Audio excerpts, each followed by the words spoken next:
आज हम बात करेंगे एक ऐसे महान साइंटिस्ट की जिसने अपनी थ्योरी से दुनिया का नक्शा ही बदल दिया।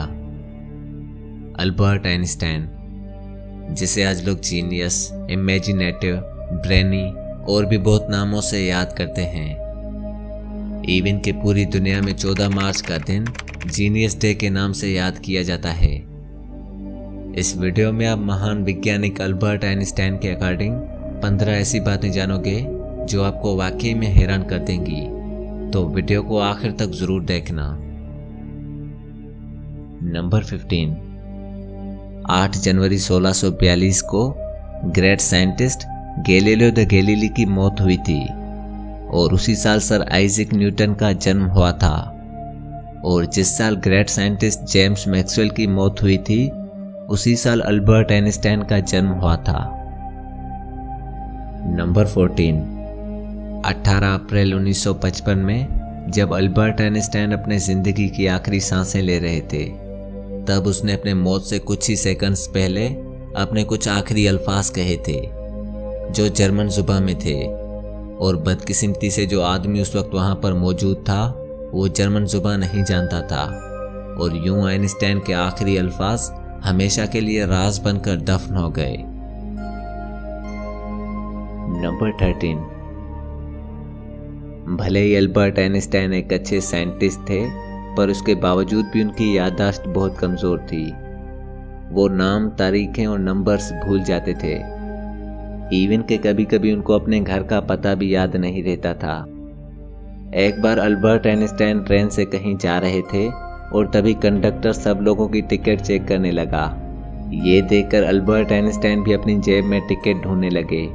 जब कंडक्टर ने देखा कि आइंस्टाइन सर भी अपनी टिकट ढूंढ रहे हैं, तो उसने आइंस्टाइन को कहा, सर आप आराम से बैठ जाइए, आपकी टिकट चेक नहीं होगी। ये कहकर वो बाकियों की टिकट्स चेक करने लगा।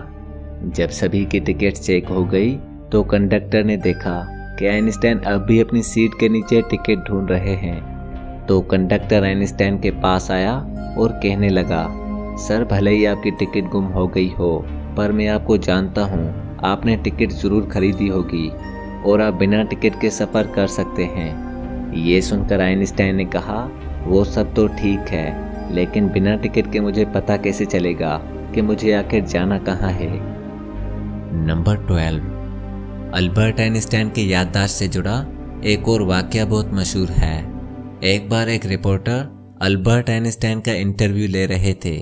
इंटरव्यू जब खत्म हुआ तो रिपोर्टर ने आइंस्टाइन से उनका टेलीफोन नंबर पूछा, तो आइंस्टाइन पास रखी फ़ोन डायरेक्टरी में अपना फ़ोन नंबर ढूंढने लगे। ये देखकर रिपोर्टर ने कहा, सर आप दुनिया के सबसे बड़े साइंटिस्ट के तौर पर देखे जाते हैं और आपको अपना फ़ोन नंबर भी याद नहीं। आइंस्टाइन ने जवाब दिया, भला ऐसी चीज़ को मैं क्यों याद रखूं जो मुझे किताब में ढूंढने से मिल जाती है। नंबर 11, अल्बर्ट आइंस्टाइन अपने बहुत सारे थ्योरीज के लिए जाने जाते हैं, जैसे कि theory of relativity, space time, E=mc²। पर हम में से बाज़तर लोग ये नहीं जानते कि उसको 1921 में जो नोबेल प्राइज़ दिया गया था वो इनको इन सब के लिए नहीं बल्कि फोटो इलेक्ट्रिक इफेक्ट की खोज के लिए दिया गया था। नंबर 10, आइंस्टाइन को बाल कटवाना बिल्कुल भी पसंद नहीं था। उनके बाल हमेशा बिना कंघी किए होते थे और ना ही आइंस्टाइन को किसी के सामने अच्छा ड्रेसअप करना पसंद था। उसका मानना था कि किसी को इम्प्रेस करने के लिए जीना एकदम बेकार है। आज भी आइंस्टाइन का ये hair style genius hair style के तौर पर देखा जाता है।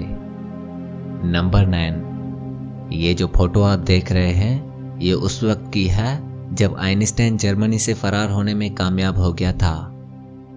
1932 में जब नाजीज अपने पावर में आए, तभी से उन्होंने यहूदियों को मारना शुरू कर दिया। अल्बर्ट आइंस्टाइन भी एक यहूदी ही थे और ये हमेशा उनकी मुखालिफत करते रहते थे। नाजियों ने आइंस्टाइन को ख़त्म करने का एक प्लान बनाया और इसको ब्रिटिश स्पाई का टाइटल दे दिया। उसके बाद उन्होंने जर्मनी में ये ऐलान कर दिया कि जो भी शख्स अल्बर्ट आइंस्टाइन का सर ला के देगा उसको $5000 दिए जाएंगे। इवन के अखबारों में भी इसके फोटोज आना शुरू हो गई जिनके कैप्शंस थे, नॉट येट हैंग्ड, यानी इसको अभी तक फांसी नहीं दी गई। नंबर 8। दोस्तों, क्या आप जानते हैं कि 1945 में जब अमेरिका ने जापान पर 2 एटम बम गिरा दिए थे, उनमें अल्बर्ट आइंस्टाइन का भी बहुत बड़ा हाथ था। एटम बम में अल्बर्ट आइंस्टाइन के ही फार्मूलाज इस्तेमाल किए गए थे। एक बार एक जापानी मैगजीन एडिटर ने उनसे सवाल किया कि आपने एटम बम की तबाहकुन ताकत को अच्छी तरह जानते हुए भी आखिर इसका आविष्कार क्यों किया, जबकि ये पूरी दुनिया को खत्म कर सकता है। तो आइंस्टाइन ने जवाब दिया, अगर मुझे मालूम होता कि वर्ल्ड वॉर 2 के दौरान जर्मन एटम बम बनाने में नाकाम होंगे तो मैं कभी भी एटम बम के लिए अपने फार्मूलाज नहीं देता। मुझे अपने इस इन्वेंशन पर काफ़ी अफसोस आता है। नंबर 7। अल्बर्ट आइंस्टाइन 14 मार्च 1879 में जर्मनी के शहर उल्म में पैदा हुए थे। इसका बाप एक इलेक्ट्रिशियन था और माँ एक हाउसवाइफ थी। आइंस्टाइन के माँ बाप बताते हैं कि अल्बर्ट आइंस्टाइन शुरू के 4 सालों तक सही से बोल भी नहीं सकता था। डॉक्टर्स ने तो यहाँ तक कह दिया था कि ये बच्चा डम्ब यानी गूंगा है और ये अपनी ज़िंदगी में कुछ नहीं कर सकेगा।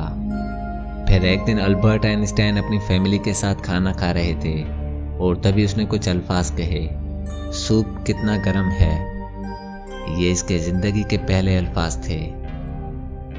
नंबर 6। अल्बर्ट आइंस्टाइन अपने ऑटोग्राफ के लिए $5 लेते थे और अपनी स्पीच के लिए $1000 लेते थे और बाद में वो सारी रकम गरीबों में तकसीम कर दी जाती थी। अपने इन सारे कारनामों के लिए अमेरिका की टाइम मैगजीन ने अल्बर्ट आइंस्टाइन को पर्सन ऑफ द सेंचुरी करार दिया था, यानी 20वीं सदी का सबसे महान इंसान। नंबर 5। 1954 में अल्बर्ट आइंस्टाइन एक जर्मन फिलोसोफर एरिक गटकाइन को एक खत लिखा था जिसमें उसने मजहब को लेकर अपने विचार दिए थे। बाद में वो खत 20 करोड़ 38 लाख रुपए में बिका था। उस लेटर में आइंस्टाइन ने लिखा था कि मेरे लिए भगवान लफ्ज कुछ भी नहीं बल्कि लोगों की कमजोरी से पैदा हुआ एक शब्द है। बाइबल काबिल एहतराम तो है मगर फिर भी कदीम कहानियों का एक मजमुआ है। किसी किस्म की भी तशरीह, भले ही वो कितनी मिस्टेरियस क्यों ना हो, मेरे ख्यालात को इस बारे में नहीं बदल सकती। नंबर 4। एक बार अल्बर्ट आइंस्टाइन से पूछा गया कि आपके मुताबिक तीसरी जंग अज़ीम कौन से हथियारों से लड़ी जाएगी, तो इसके जवाब में आइंस्टाइन ने कहा, मुझे ये नहीं मालूम कि तीसरी जंग अज़ीम कौन से हथियारों से लड़ी जाएगी, पर मैं इतना ज़रूर कह सकता हूँ कि चौथी जंग अज़ीम डंडों और पत्थरों से लड़ी जाएगी। आइंस्टाइन के कहने का मतलब यही है कि अगर तीसरी जंग अज़ीम हुई तो वो इतनी तबाहकुन होगी कि वो हमारी दुनिया को फिर से स्टोन एज में पहुंचा देगी।